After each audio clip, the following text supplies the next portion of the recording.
Gente, próxima semana tem avaliação bimestral de história, antes das férias. Eba, né? E aí vai cair na prova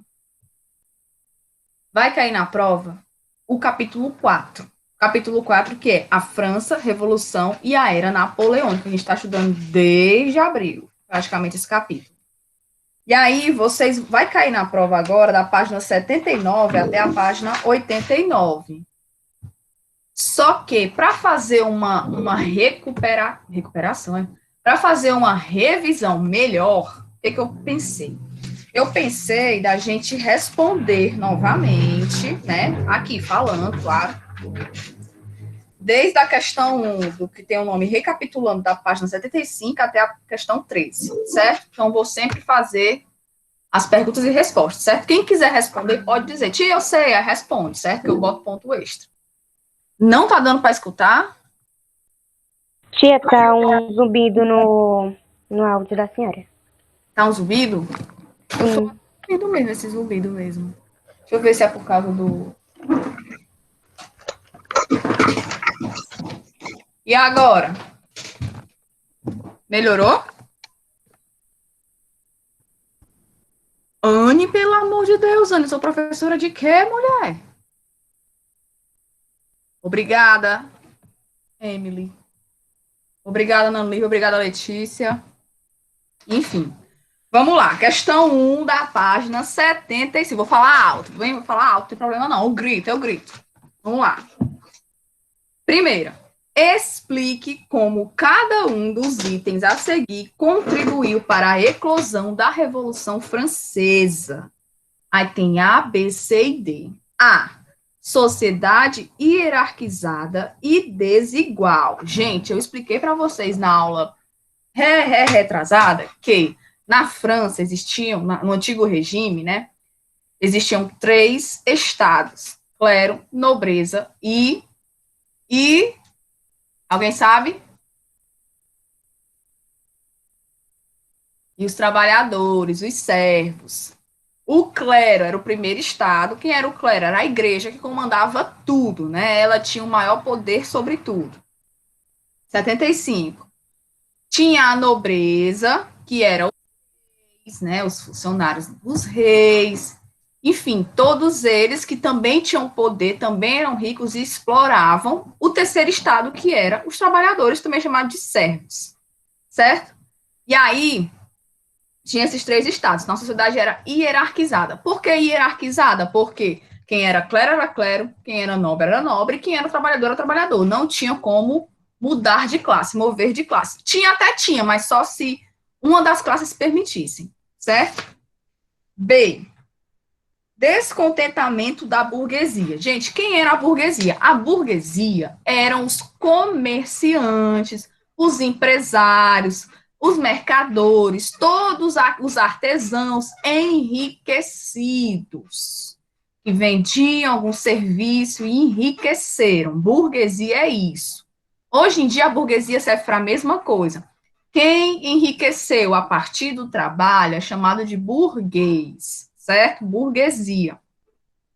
Por que o descontentamento deles? Porque eles eram ricos, queriam ter poder, queriam participar da política, mas o clero e a nobreza não permitia. Então, eles estavam com descontentamento, né? Eles estavam desgostosos da situação deles. Era aquela coisa assim, eu tenho dinheiro, mas eu não posso fazer nada, eu não tenho glamour, né? Que tinha até aquela piadinha. C, circulação de novas ideias. Que novas ideias eram essas? Eram as ideias iluministas, ou seja, de liberdade, de pensamento, liberdade de opinião, a liberdade econômica, liberdade, certo? Essas ideias iluministas também acabaram influenciando a Revolução Francesa. E, por último, a D, crise financeira do governo. Lembra que tanto o clero como a nobreza estavam passando por uma crise. E como é que eles resolviam a crise? Explorando cada vez mais os trabalhadores, o terceiro estado, os servos. Explorando como, tia? Aumentando os impostos, que já eram altíssimos, e fazendo eles trabalharem muito mais do que eles já trabalhavam, certo? Então, tudo isso... Professora, Oi. eu não estou lhe escutando direito. Sério? Meu Deus. Meu volume tá todo alto, eu não tô lhe escutando. Espera aí que eu vou colocar o fone. Mas eu acho que com o fone fica mais baixo.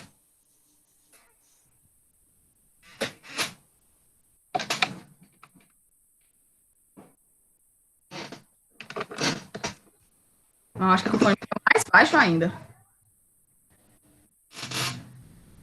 Melhorou? Melhorou? Muito não. Pois é, eu falei que com o fone não melhora quase nada. Eu acho que é a tua internet, sabia? Certeza que é a internet. Mas Talvez. enfim. Mas enfim, vamos lá, continuando. Eu tô falando alto, bem alto mesmo. Segunda questão. O que foi a Declaração dos Direitos do Homem e do Cidadão e que medidas ela estabeleceu? Gente, foi uma declaração onde dizia que os homens eram iguais perante a lei, né? Que eles tinham direito à moradia, alimentação, saúde, educação, direito a tudo, mas, como eu sempre digo, era uma lei que no papel estava lá bonita, linda, um sonho, utopia, mas na realidade não funcionava. Né? Nem todo mundo tinha os mesmos direitos, como é até hoje, certo? Terceira, cite 3 resoluções, página 75, questão terceira agora. Cite 3 resoluções estabelecidas pela Constituição Francesa e relacione com os princípios iluministas. A divisão do Estado em 3 poderes era uma dos primeiros. Por que 3 poderes? Os 3 poderes é o legislativo, o executivo e o judiciário. Com esses poderes, eles acreditavam que a fiscalização ia ser melhor, os direitos iam ser mais distribuídos, não ia ter tanta diferença de classe social, eles pensavam isso, mas não é o que aconteceu, né? Como a gente sabe aí. O Brasil, por exemplo, tem o legislativo, o executivo e o judiciário. Todo mundo tem os mesmos direitos? Não. Todo mundo é tratado igual? Também não. Quarta, em outubro de 1791, a Assembleia Constituinte foi substituída por uma legislativa. Passa uma ficha com as características das diferentes tendências políticas representadas neste órgão. Gente, essa questão 4 está justamente aí acima, que são jacobinos, girondinos, cordeliers, planície, ou pântano, e monarquias constitucionais. Deles todos, os dois principais eram os jacobinos e os girondinos. Só que eles, além de eles serem os principais, eles eram um pouco opostos. Os jacobinos eram mais radical. Por quê? Porque eles representavam a burguesia mais pobre, certo? Então, eles queriam uma revolução maior, né? Eles queriam direitos maiores. Já os girondinos era a burguesia mais rica. Então, para eles, eles queriam só ter o poder ali político e mais nada. Deixa pobre ser pobre mesmo. Entendeu? Então, os jacobinos defendiam mais os direitos e os girondinos defendiam os direitos deles, só deles, da burguesia rica. Até aí tudo bem, gente? Vocês estão entendendo? Sim. Eu tô, tia. Massa. Partindo lá para a página 81, dá um salto aí para 81. Tem as questões quinta a oitava. Na questão 5, vai dizendo assim: sobre a fase jacobina da Revolução, responda as questões. A. Identifique e explique as principais medidas tomadas pelos jacobinos que caracterizaram seu governo como grande terror. Gente, como eu falei, existiam duas classes principais, os jacobinos e os girondinos. Os jacobinos eram mais revoltados porque eles queriam mais direitos, porque eles eram a burguesia mais pobre. E aí, quando chegaram ao poder, eles fizeram várias medidas que assustaram as outras classes, principalmente os girondinos, que era a burguesia mais alta, que queria só defender os seus direitos. Que medidas foram essas? Eles tiraram alguns impostos, eles fizeram reforma agrária. Tinha o que é reforma agrária? Dividiram as terras. Eles deram educação para todos, saúde para todos. Eles começaram a democratizar os direitos, a dar para todo mundo, até para os pobres, certo? Até para quem não pertencia às classes sociais dos jacobinos, certo? Eles fizeram uma transformação massa social. E isso assustou as outras classes. E aí, por eles terem ficado assim, ai, peraí, pobre indo pro shopping, não pode, né? Claro que naquela época não tinha shopping, mas falando assim, o exemplo, né? Não, os pobres agora estão com direitos, não pode não, isso é um terror, porque para eles tinham que ter a distinção. O rico, ele não quer ser só rico na questão financeira, ele quer ter uma distinção, ele quer participar, ele quer frequentar lugares que o pobre não frequenta, que o pobre não participa, entendeu? Tem que ter a distinção. E aí, como os jacobinos acabaram fazendo com que os pobres pertencessem a mais locais, esse governo foi chamado de Grande Terror. Foi batizado de Grande Terror pelos girondinos. Certo? B. Cite 3 políticas sociais implementadas pelos jacobinos. Tem a abolição da escravidão, fim dos impostos e a reforma agrária, certo? E a C. Que fatores levaram ao golpe do Estado? Que fatores levaram ao fim do governo jacobino e ao início do diretório? O fator que levou foi porque nos jacobinos tinha uma classe chamada sans-culottes, né? Sans-culottes. O que era esse sans-culottes? Eram as pessoas mais empobrecidas. Dentro da classe, eram mais empobrecidas. E esse povo meio que se dividiu. Quando eles foram tendo alguns direitos, eles se dividiram e começaram a querer reivindicar novos direitos, novas coisas. E aí eles se dividiram. Nessa divisão, coube espaço para as outras classes que não estavam no poder entrar, certo? Eles ficaram enfraquecidos. Tia, Oi. sem querer interromper, mas já interrompendo, a senhora vai corrigir a página 89? Página 89. Que foi a última que a senhora passou agora. Vou sim. Já, calma. Tá bom. Aí, eles ficaram enfraquecidos e deram margem para outras classes assumirem o poder, certo? Então, foi isso que ocasionou o diretório. O diretório já era a fase do governo Napoleão, certo? O governo Napoleão, a gente está dividido em 3 fases: diretório, consulado e império, certo? A sexta, como ficou conhecido o golpe de Estado liderado por Napoleão Bonaparte na França? Golpe do 18 Brumário, certo? Golpe 18 Brumário. Sétima, de que modo a Revolução Francesa transformou alguns costumes da população? Um dos maiores costumes que foi transformado foi as próprias vestimentas. Eles passaram a ter tanto orgulho de serem franceses, né? Que eles passaram a se vestir com as cores da bandeira nacional, que é lá na França, né? Azul, branco e vermelho. Certo? Eles ficaram muito patriotas por eles estarem agora usufruindo da melhor, né? As melhores partes, das riquezas, enfim. Eles passaram a se vestir conforme a bandeira, né? Para representar o país. A oitava. Escreva um parágrafo sobre a participação das mulheres na Revolução Francesa, identificando seus limites. Gente, as mulheres naquele período, elas eram ainda muito taxadas de pessoas domésticas, né? De que a mulher só servia para cozinhar, procriar e cuidar dos maridos, né? Para deveres domésticos. Só que, na Revolução Francesa, elas puderam participar, fazendo passeatas, fazendo abaixo-assinados, fazendo petições, participando, né, ativamente, mas, claro, dentro dos limites do patriarcado, né? Quando eu falo patriarcado, lembra dos homens que mandavam em tudo, né? Diferente de hoje, quem manda é a mulher, né?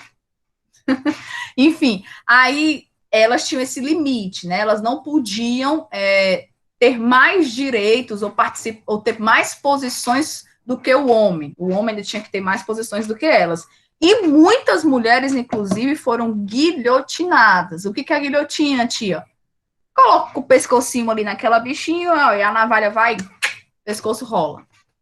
É igual aquele negócio que quando você traía o rei, eles botavam pra cortar sua cabeça? Exatamente. Isso ali é a guilhotina. Exatamente. Vamos lá para 89 agora, para terminar. Lembrando que a prova vai cair o capítulo 4 inteiro, certo? Todas as questões têm explicação no livro, certo? É só ler o livro, fazendo a prova com o livro na mão, 10. Tem para onde correr não, viu? Vamos lá para a questão 9, da página 89. 9. Identifique as principais medidas adotadas por Napoleão Bonaparte nos seguintes setores. Gente, Napoleão Bonaparte, ele deu um golpe na França, né, no governo, e passou a ser intitulado como cônsul e depois como imperador da França. Ele foi, gente, um dos principais imperadores do mundo. Tia, o que é um imperador? É um rei que conquista outros territórios. Quando você falar de império, imperialismo, imperador, lembra sempre de conquistar novos povos, conquistar novos territórios. A França, né, o Napoleão Bonaparte, ele passou a conquistar outros territórios. Nessa conquista de outros territórios, ele é imperador, certo? Porque ele não manda só no território. Se ele mandar só no território, ele era só rei. Mas como ele manda em outros territórios fora do seu país de origem, ele é imperador. Entenderam? Entenderam? Eu entendi. Eu entendi, no caso, né? Certo. Por exemplo, o imperador do Brasil, Dom Pedro I, Dom Pedro II, por que ele é imperador do Brasil? Porque ele tanto governava aqui no Brasil, como governava em... Qual era o país? Alguém sabe? Portugal. Ah, sim. Tem nada não. Oi, pode falar. Foi só um... Enfim. Vamos lá. A administração pública. O que ele fez na administração pública, gente? Napoleão Bonaparte. Ele uniformizou e hierarquizou a administração dos departamentos franceses. Ele concentrou para ele, certo? B, educação. Ele criou escolas secundárias, liceus, sistemas de diplomas, enfim, ele fez a educação ser para todos. C, finanças. Ele criou o Banco da França e recuperou a economia do período. D, jurídico. Ele padronizou os processos jurídicos e estabeleceu um sistema no qual os juízes passaram a ser nomeados por ele, e ele unificou as leis. E por último, segurança. Ele combateu o banditismo e instalou tribunais militares especiais para julgar os casos de contra-revolução. Ou seja, ele fez uma espécie de polícia para controlar tanto os bandidos, né, os criminosos, os que roubavam, furtavam, matavam, como as pessoas que eram contra o seu governo, certo? Até aí tudo bem? Oitavo ano. Beleza. 10ª. Considerando as principais decisões de Napoleão relacionadas aos diferentes setores da sociedade francesa, pense e descreva como seria a imagem do imperador diante dos seguintes grupos sociais: a burguesia industrial, a nobreza de sangue, o clero católico, os camponeses, as mulheres e os operários. Para a burguesia industrial, ele era uma imagem positiva. Por quê? Porque como ele recuperou a economia e deu mais liberdade aos empresários, né, aos industriais, aos burgueses, era positivo. Ou seja, era um imperador que, ok, porque como ele permitiu um enriquecimento maior, era ok, certo? Para a burguesia era uma imagem positiva. Para a nobreza, não era bom. Por quê? Porque a nobreza era o rei antigo, eram os nobres antigos, eram os poderosos antigos. E aí eles vendo uma figura como Napoleão Bonaparte, fazendo, de certa forma, um bem para a sociedade, eles estavam pensando assim, poxa, esse cara chega aí, pega o nosso governo e ainda faz bem, a galera, todo mundo gostando dele, nós nunca mais vamos entrar no poder desse jeito, certo? Então, para a nobreza de sangue, não era legal Napoleão Bonaparte, porque ele era bom. Não era legal porque ele era bom. Tá vendo aí? Porque para os nobres, que eram os reis, eles pensavam assim, poxa, nunca mais eu vou ser rei, porque o Napoleão está se garantindo aí na missão. Ou seja, egoísta. Exatamente. Para o clero católico, também para eles nem era bom, nem era ruim. Era normal, porque o clero, quem era o clero? Era a igreja, né? O clero, ele deixou o clero funcionar, o clero ter poder, o clero ter riqueza. apesar de que ele acabou instituindo alguns funcionários para o clero, né? Ou seja, você pode ganhar dinheiro até esse limite aqui. Ele limitou um pouco o dinheiro do clero, mas para o clero não teve muita diferença, Napoleão Bonaparte, certo? Para os camponeses, amaram. Amaram por quê? Porque teve a reforma agrária. O que era a reforma agrária, gente? A distribuição de terra para todos, ou seja, aquele camponês que só trabalhava e não tinha sua terra para plantar, ele recebeu uma terra para plantar. Então, para ele, Napoleão Bonaparte era como se fosse um pai. Entenderam? Entenderam? Sim, sim, sim, sim, sim. Pronto. Para as mulheres, também não tinha muita diferença, porque como a sociedade era muito machista, muito patriarcal, o Napoleão, o homem, aquela coisa machista, as mulheres não tiveram muito espaço. Então, como as mulheres não tinham muito espaço, para ali era só mais um rei, né? Tanto faz. E para os operários, né, foi também uma imagem positiva, porque ele, de certa forma, ele conseguiu melhorar as condições de vida desses trabalhadores. Ok até aí? Ok. A voz desse menino, meu Deus. Ok. Décima... Puberdade, né, tia? Puberdade. Exatamente. 11ª. O governo de Napoleão Bonaparte na França representava para as potências ligadas ao antigo regime uma grande ameaça. Explique essa afirmação. Gente, quem eram as potências do antigo regime? Era a nobreza e o clero. Então, como eu acabei de explicar na questão anterior, para eles, o Napoleão era uma figura ameaçadora porque porque ele era bom, de certa forma, ele foi bom para a população mais pobre da França. Então, como ele era bom, ele ganhou popularidade, ele foi admirado, né? Ele foi favorecido por essa população. Então, para o clero e para a nobreza era ruim porque eles tinham perdido o poder para Napoleão. Vocês estão entendendo? Sim. Pronto. E a 12ª e última, qual era a principal finalidade do Congresso de Viena? O Congresso de Viena, a gente, já foi depois do governo Napoleão, quando ele foi banido, porque ele foi banido e expulso da França para a ilha de Elba, né? Viena é um lugar, é a capital da Áustria, se eu não me engano, certo? E aí ele foi banido para a ilha de Elba, e aí ele foi, né, deportado.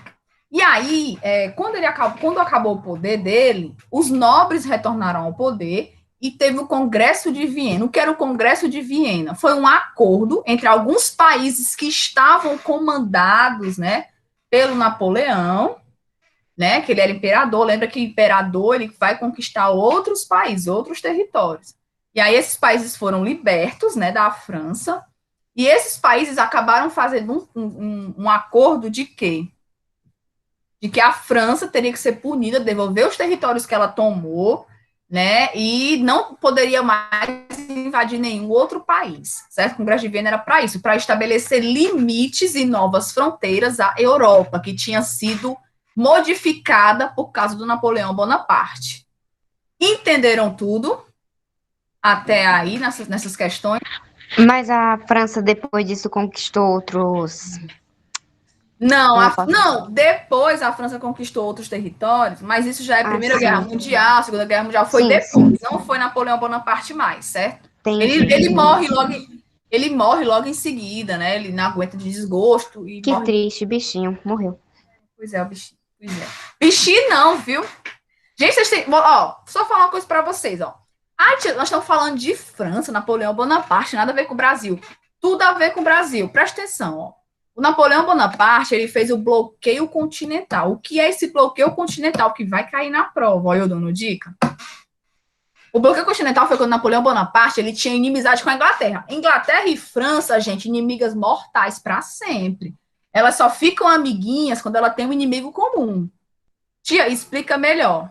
França e Inglaterra sempre brigaram para ver que eu sou mais bonita, eu sou mais bonita. França e Inglaterra. Eu sou melhor, França e Inglaterra.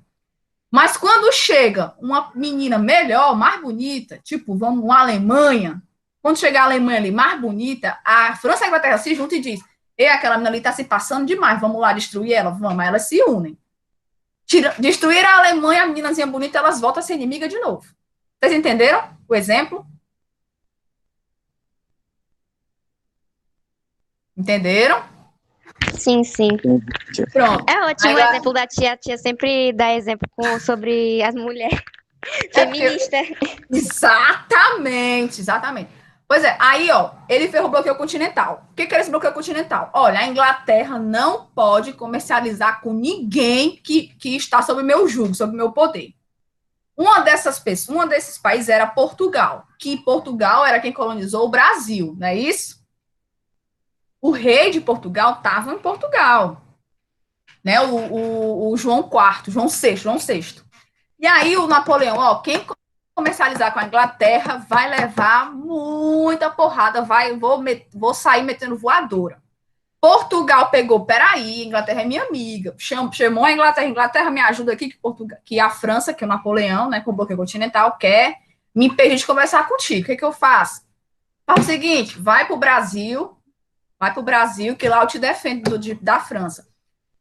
Por causa do bloqueio continental de Napoleão Bonaparte, o rei de Portugal, com toda a sua frota e comitiva, veio ao Brasil e se instalou no Brasil. E aí, por causa disso, em 1808, o Brasil começou a se desenvolver, a ficar independente, a ter os dois reis, os dois imperadores, que eram Dom Pedro I e Dom Pedro II, depois proclamar a República e ser o que é o Brasil hoje. Talvez, se o Napoleão Bonaparte não tivesse feito o bloqueio continental, que expulsou Portugal com medo deles para o Brasil ainda era uma colônia portuguesa. É por isso que o Portugal tem meio uma, vamos dizer assim, uma rixinha do Brasil, alguma coisa do tipo assim? É, exatamente por isso. Também por isso, né? Também por isso. É porque Portugal não queria soltar o Brasil, porque o Brasil era muito lucrativo para Portugal. E aí, o Tá, Brasil ficou entendi. independente. Quando o Brasil ficou independente, eles perderam a boquinha, entendeu? Entendi. Aí eles ficaram inimiguinhos, certo? Gente, mas enfim, Revolução Francesa, vocês têm alguma dúvida sobre? Não? Eu, pelo menos até agora, não.